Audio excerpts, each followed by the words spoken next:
Le Saint-Esprit, c'est l'Esprit de Dieu. Si vous prétendez avoir Dieu, c'est-à-dire que vous avez le Saint-Esprit, quelqu'un ne peut jamais, alors jamais, prétendre avoir Dieu sans le Saint-Esprit. Alors le Saint-Esprit, bon, on appelle en hébreu la roua.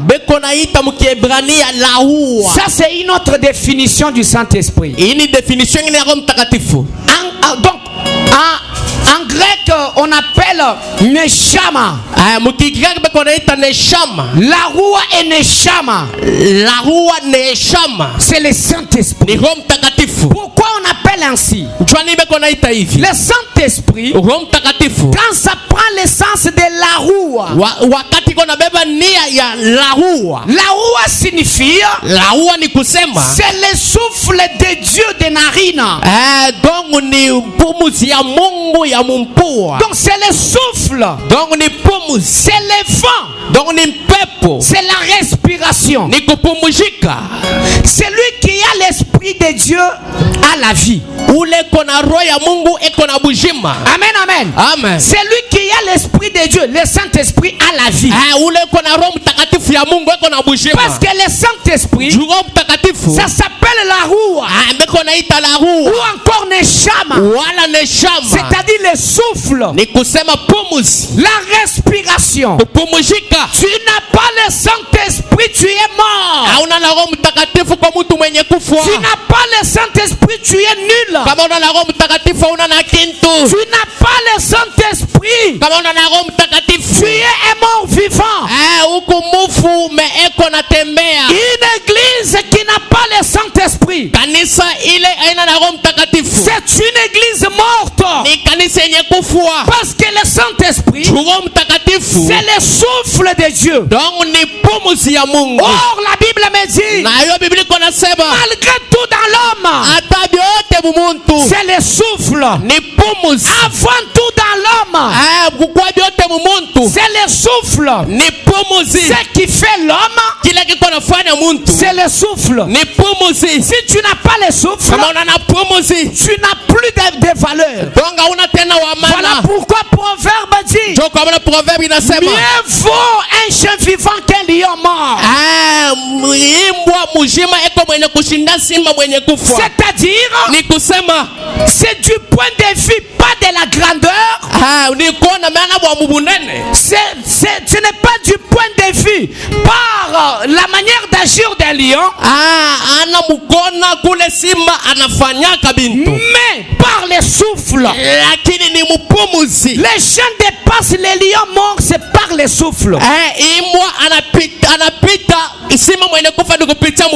Amen, amen, amen. C'est par le souffle.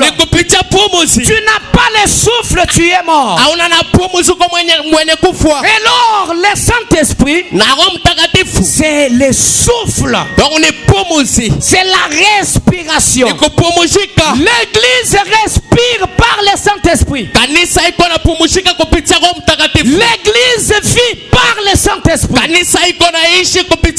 Voilà pourquoi une église qui n'a pas le Saint-Esprit, c'est une église qui est appelée aussi à fermer des portes. Parce que c'est déjà mort. Ce sont déjà morts. Parce qu'ils n'ont pas le Saint-Esprit. J'avais dit aujourd'hui je ne vais pas crier,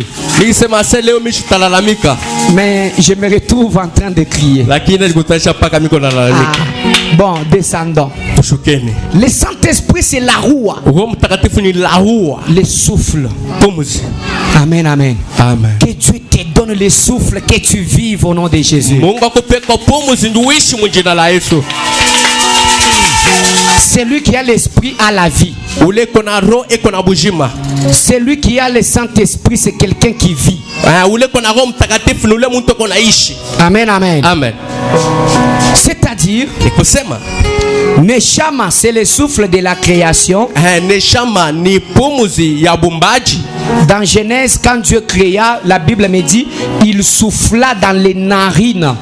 Mu Genèse pale Mungu akaanza kumba, Biblia inasema akaanza tosha pumuzi mumpua. Amen, amen. Amen. Donc on a soufflé. Il a soufflé, il a donné du souffle dans les narines d'Adam. Analeta pumuzi wala peleka pumuzi mumpua ya Ada. Et l'Adam devenant un homme vivant. Na Ada anakuwa mtu mzima. Neshama, c'est le souffle de respiration, mais la roua, c'est le souffle du Saint-Esprit. Neshama ni pumuzi ya kupumujika, lakini la roua ni pumuzi ya Roho Mtakatifu. Que Dieu vous bénisse. Mungu amebariki. Les attributs du Saint-Esprit. Comment on l'appelle? Le Saint-Esprit est appelé, notez, l'Esprit de Dieu. 2 Chroniques chapitre 15 verset 1er. 2 Chroniques chapitre 15 verset 1er. Le Saint-Esprit est appelé l'Esprit de Yahweh ou l'Esprit de l'Éternel. Voilà pourquoi quand on veut parler du Saint-Esprit, nous ne devons pas seulement avoir le langage du genre oh Saint-Esprit, Saint-Esprit. Je suis devant, je suis modérateur. Je commence.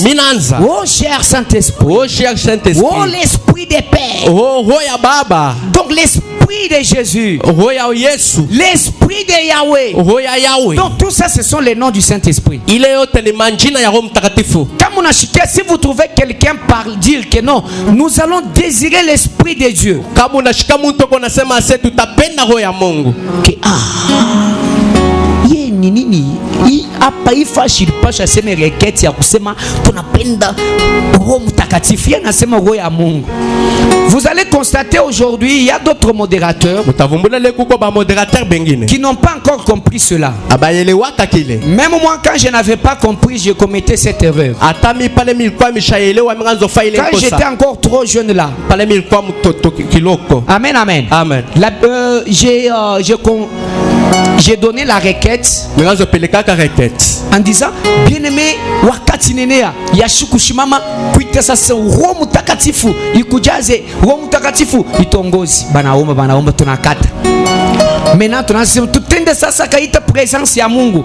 Est-ce que vous bale baranzo modéré nabo à l'époque ça comme moi aussi je le faisais. Bale baranzo modéré ile wakati ça vile nous jinga présence wa Nzambi.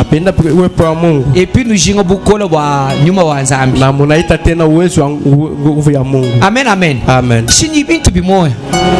Amen, amen. Amen. Kama muna Mungu, muna Roho Mtakatifu, c'est tout. Kama muna Roho Mtakatifu, muna Mungu, c'est tout. Donc ne faut pas donner les deux requêtes là. C'est la même requête parce que Dieu est esprit. L'esprit de Dieu, c'est l'esprit de l'Esprit Saint, c'est l'esprit de Dieu. Roho Mtakatifu ni roho ya Mungu. Amen, amen. Amen. Le Saint-Esprit, c'est le souffle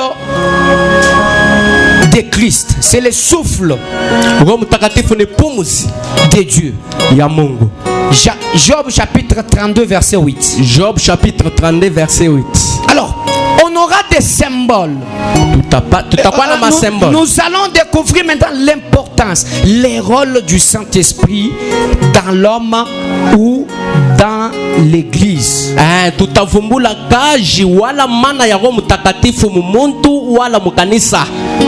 Le Saint-Esprit a un rôle qui joue.